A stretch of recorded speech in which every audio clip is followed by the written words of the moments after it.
When I started Behind the Strength, I wanted to ask the questions we rarely do about pain, power, and purpose, and the quiet resilience behind it all. Funniest thing, because अरे दत्त साहब ने मुझे कहा था कि वो ये करके जाएंगे, नहीं तो अगर दत्त साहब होते तो ऐसा करते, ये करते.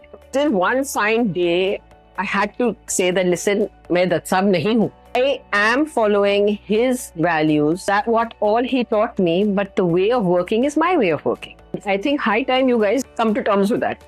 I was very proud to be my father's daughter.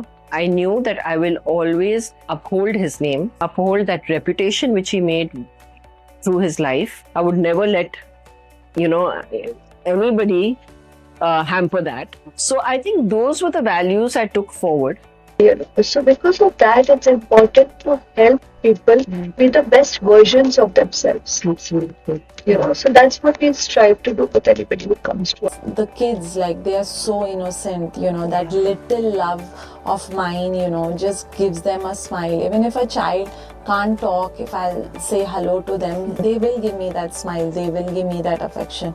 And I think that is for me the trophy of my day. Strength comes from having family which is supremely supportive, doesn't put you again in a box of you're a mother, you're a woman, and I'm a man and stuff like that. And also being able to do everything that I want to.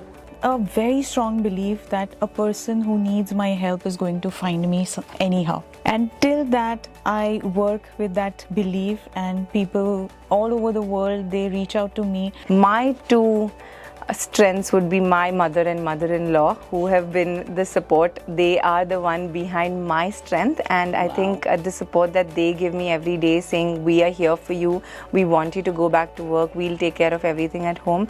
I think that kind of support has given me the strength. These weren't interviews, they were conversations, raw, real, and brave. Nora's emotional intelligence is through the roof. She may not be able to express it all the time, but I feel like even then, she was trying to show me that, I got it. Yeah. I got it. I got you. So I think actually strength to me is struggle. If everything is handed to you on a platter and you haven't sort of been through any kind of hardship, it's really hard for you to be resilient. I think we're born with innate strength, all right? And I think a strength of a woman is loving your work. When you love what you do, it's not work anymore. It's absolute pleasure. And I think if the people around you help you with your turning your goals and help you with your work and your pleasure, I think that is all the better one. Each guest brought a part of their truth and a piece of their strength.